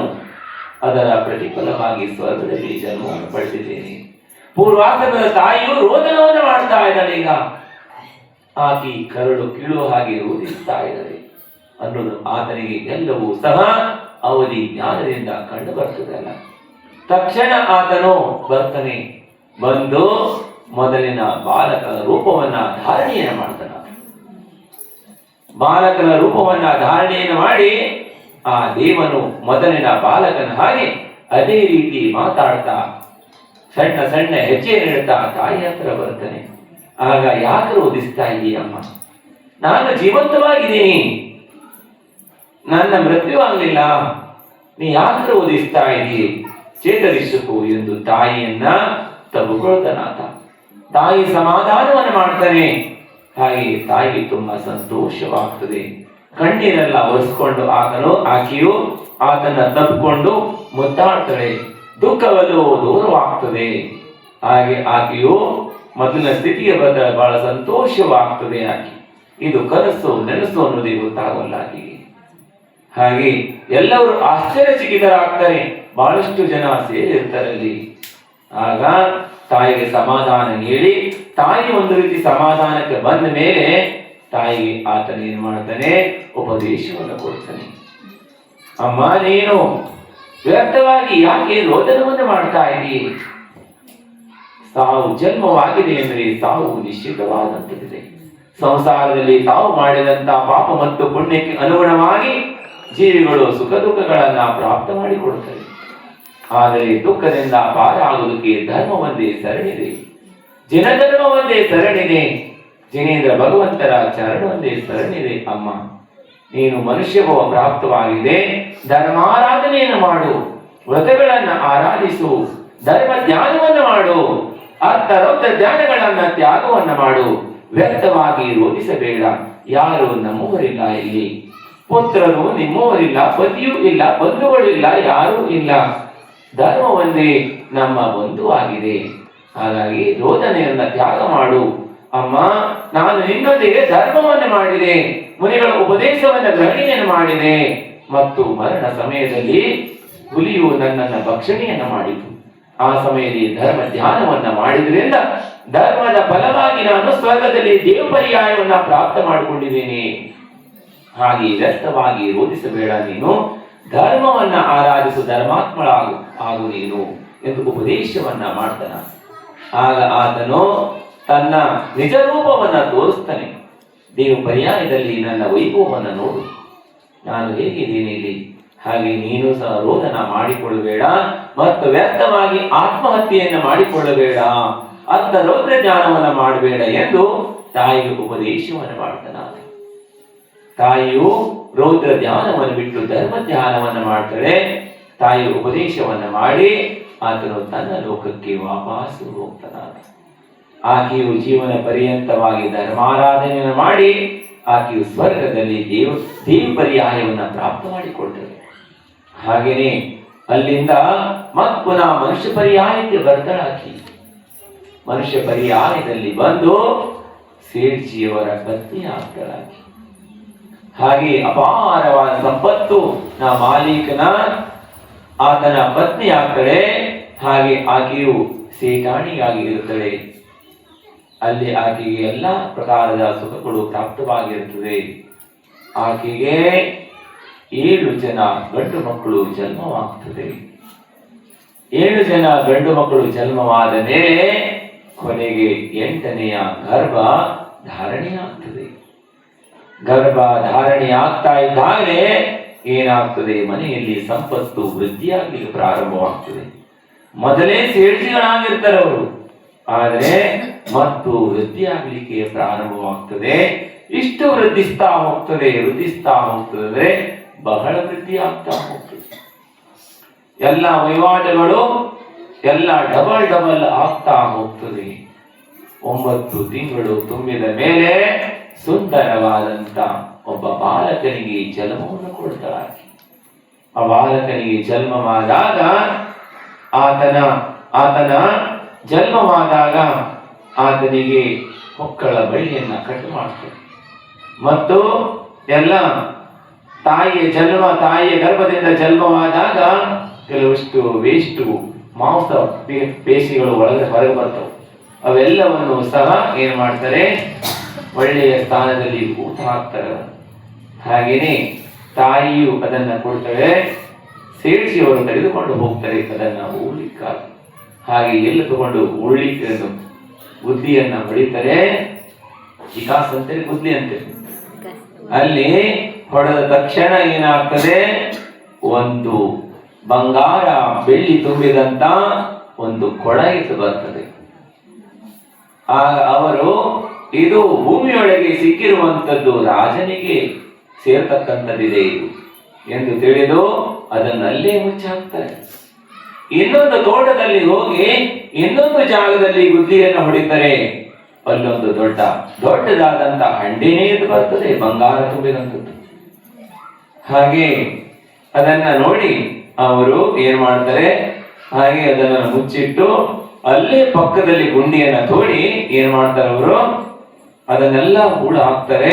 ಮತ್ತದೆಲ್ಲ ಎತ್ಕೊಂಡು ಸೀದಾ ಏನ್ ಮಾಡ್ತಾರೆ, ಹೊತ್ಕೊಂಡು ರಾಜನ ಹತ್ರ ಹೋಗ್ತಾರೆ. ರಾಜನಿಗೆ ಹೇಳ್ತಾರೆ, ನಮ್ಮ ಮನೆ ಹಿತ್ತಲಿನಲ್ಲಿ ನಮ್ಮ 8ನೆಯ ಮಗನು ಜನ್ಮವಾದಾಗ ಆ ಮಗನ ಹೊಕ್ಕಳ ಬಳ್ಳಿ ಮತ್ತು ಉಳಿದಿರುವಂತಹ ಮಾಂಸಗಳನ್ನೆಲ್ಲವನ್ನು ಸಹ ಜನ್ಮವಾಗಿರುವ ಅಶುದ್ಧವಾದ ವಸ್ತುಗಳನ್ನ ಭೂಮಿಯಲ್ಲಿ ಉಳ್ಳಿಕ್ಕೆ ಹೋದಾಗ ಅಲ್ಲಿ ಗುದ್ಲಿ ಹೊಡೆದ ತಕ್ಷಣವೇ ನನಗೆ ದೊಡ್ಡ ಚರಿಗಿ ಪ್ರಾಪ್ತವಾಯಿತು, ಇನ್ನೊಂದು ಕಡೆಯಲ್ಲಿ ದೊಡ್ಡ ಹಂಡೆ ಪ್ರಾಪ್ತವಾಯಿತು. ಇದರಲ್ಲೆಲ್ಲ ಬಂಗಾರ ಬೆಳ್ಳಿ ಅನಂತ ನಾಣ್ಯಗಳು ತುಂಬಿಕೊಂಡಿದ್ದಾವೆ. ಇದೆಲ್ಲರ ಮಾಲೀಕರು ನೀವು ಒಡೆಯರಾದಂಥವರು ರಾಜರಿಗೆ ಸೇರ್ತದೆ. ಹಾಗಾಗಿ ಇದನ್ನೆಲ್ಲವೂ ನೀವೇ ಗ್ರಹಣೆ ಮಾಡಬೇಕು ಅಂತೇಳಿ ಹೇಳ್ತಾರೆ. ಅದಕ್ಕೆ ರಾಜನು ಹೇಳ್ತಾನೆ, ನಿಮ್ಮ ಮಗನ ಪುಣ್ಯದಿಂದ ಇದು ಪ್ರಾಪ್ತವಾಗಿದೆ, ಆ ಜನ್ಮವಾದಂತ ಮಗನ ಪುಣ್ಯದಿಂದ ಇದು ಸಿಕ್ಕಿದೆ, ಇವೆಲ್ಲವನ್ನು ನೀವೇ ಭೋಗಿಸಿ ಎಂದು ಸೇಠಿಯವರಿಗೆ ರಾಜನು ಅವರಿಗೆ ಕೊಡುತ್ತಾನೆ. ಮತ್ತು ಅದನ್ನೆಲ್ಲವನ್ನ ತಂದುಕೊಂಡು ಅವರು ಸುಖವಾಗಿ ಜೀವನವನ್ನ ಸಾಗಿಸ್ತಾ ಇರ್ತಾರೆ. ಮುಂದೆ ನೋಡೋಣ, ಕತೆ ದೊಡ್ಡದಿದೆ, ಏನ್ ಹೇಳ್ರಿ, ಕತೆ ದೊಡ್ಡದಾದಂತದಿದೆ. ಆದರೆ ಆತ ಹಿಂದೆ ದರಿದ್ರನ್ ಯಾಕಾದ ಅಂತ ಪ್ರಶ್ನೆ, ಹೌದಲ್ಲ? ಆತನು ಯಾಕಾದ ದರಿದ್ರ ಅಂತ ಹೇಳಿದ್ರೆ, ಆತನು ನಿರ್ಮಲ ದ್ರವ್ಯವನ್ನ ಗ್ರಹಣೆಯನ್ನ ಮಾಡಿದ್ದ. ಯಾವುದರಿಂದ ದರಿದ್ರನಾದ ಆತ? ಪೂರ್ವ ಜನ್ಮದಲ್ಲಿ ದೇವ ದ್ರವ್ಯವನ್ನ ಗ್ರಹಣೆಯನ್ನ ಮಾಡಿದ್ದ. ಜಿನೇಂದ್ರ ಭಗವಂತನಿಗೆ ಅರ್ಪಣೆ ಮಾಡಿದಂತ, ಹಾಗೆ ಜಿನೇಂದ್ರ ಭಗವಂತನಿಗಾಗಿ ದೇವ ಶಾಸ್ತ್ರ ಗುರುಗಳಿಗಾಗಿ ಇಟ್ಟಂತ ಆಸ್ತಿಯನ್ನ, ಹಣವನ್ನ ಅಥವಾ ಯಾವುದೇ ವಸ್ತುಗಳನ್ನ, ಮನೆ ಅಂಗಡಿ ಆದಿಗಳನ್ನ ಅಥವಾ ಧರ್ಮ ದ್ರವ್ಯವನ್ನ ಅಥವಾ ದಾನಾದಿಗಳನ್ನ ಘೋಷಣೆಯನ್ನ ಮಾಡಿ ಆಮೇಲೆ ಲೋಭವಶವಾಗಿ ಅದನ್ನ ತಾವು ಸ್ವತಃ ಭೋಗಿಸಿದರೆ ಅಥವಾ ಧರ್ಮ ದ್ರವ್ಯವನ್ನ ಭೋಗಿಸಿದ್ರೆ ದರಿದ್ರತಾ ಬರ್ತದೆ. ಒಂದು ಪುಸ್ತಕ ಇದೆ, ಆಚಾರ್ಯ ಕುಂದ ಆಚಾರ್ಯ ಆದಿಗಳ ಶ್ಲೋಕಗಳನ್ನ ಇದೆ. ಅದರಲ್ಲಿ ನಿರ್ಮಲ ದ್ರವ್ಯ ಗ್ರಹಣ ಮಹಾಪಾಪ ಅಂದ್ರೆ ಬಹಳವಾದಂತ ದೊಡ್ಡ ಪಾಪವಿದೆ. ಭಗವಂತರಿಗೆ ಇರಿಸಿದಂತ ದ್ರವ್ಯವನ್ನ ತಿನ್ನಲೂಬಾರದು, ಹಾಗೆ ಅದನ್ನು ಕೈಯೂ ಹಚ್ಚಬಾರದು. ಮಂದಿರದಲ್ಲಿರ್ತಕ್ಕಂಥ ಯಾವುದೇ ವಸ್ತು ಇದೆ, ಕಾರ್ಯಕ್ಕಿರ್ಬೋದು, ಹಣ್ಣಿರ್ಬೋದು, ಬಾಳೆಹಣ್ಣಿರ್ಬೋದು, ಸೇಬುಹಣ್ಣು ಇರ್ಬೋದು, ಭಗವಂತರಿಗೆ ಸ್ವಾಹ ತರ್ಪಣ ಮಾಡಿದ್ರಿ ಅಂದ್ರೆ ಅದನ್ನ ಮುಟ್ಟಬಾರದು, ಗ್ರಹಣೆ ಮಾಡಬಾರದು, ಮಹಾಪಾಪವಾಗ್ತದೆ. ಯಾರಿಗೆ ದರಿದ್ರರಾಗಬೇಕು ಮುಂದಿನ ಭಾವದಲ್ಲಿ, ಈ ಭಾವದಲ್ಲೂ ಎಲ್ಲ ಇದ್ದದೆಲ್ಲ ಕಳ್ಕೋಬೇಕು ಅಂದ್ರೆ ಗ್ರಹಣೆ ಮಾಡಬೇಕು. ಆದ್ರೆ ಒಂದು ವೇಳೆ ನಮಗೆ ದರಿದ್ರತಾ ಬೇಡ ಅಂದ್ರೆ ನಿರ್ಮಲ ದ್ರವ್ಯವನ್ನ ಮುಟ್ಟಬಾರದು. ಇದು ಬೆಂಕಿಯ ಕೆಂಡಕ್ಕಿಂತಲೂ ಬಹಳ ತೇಜವಾದಂತದಿದೆ. ಬೆಂಕಿ ಕೆಂಡವನ್ನ ನೀವು ಮಡಿಲಲ್ಲಿ ಕಟ್ಕೊಂಡ್ರೆ ಏನ್ ಮಾಡ್ತದೆ? ಅದು ಮಡಿಲನ್ನ ಸುಡುತ್ತದೆ. ಅಂತೆಯೇ ನಿರ್ಮಲ ದ್ರವ್ಯವನ್ನ ಯಾರಾದರೂ ಗ್ರಹಣೆಯನ್ನ ಮಾಡಿದ್ರೆ ಅವರ ಪಾಪ ಅಂದ್ರೆ ಇಷ್ಟು ಸಂಚಯವಾಗ್ತದೆ, ಪುಣ್ಯವೆಲ್ಲವೂ ನಷ್ಟವಾಗಿ ಹೋಗ್ತದೆ ಮತ್ತು ನರಕಾದಿ ಗತಿಗಳಲ್ಲಿ ಜನ್ಮವನ್ನ ಪಡೀತಾರೆ. ಅಲ್ಲಿಂದ ಬಂದ ಮೇಲೆ ತಿರ್ಯಂಚರಾಗಿ ಹುಟ್ಟುತ್ತಾರೆ.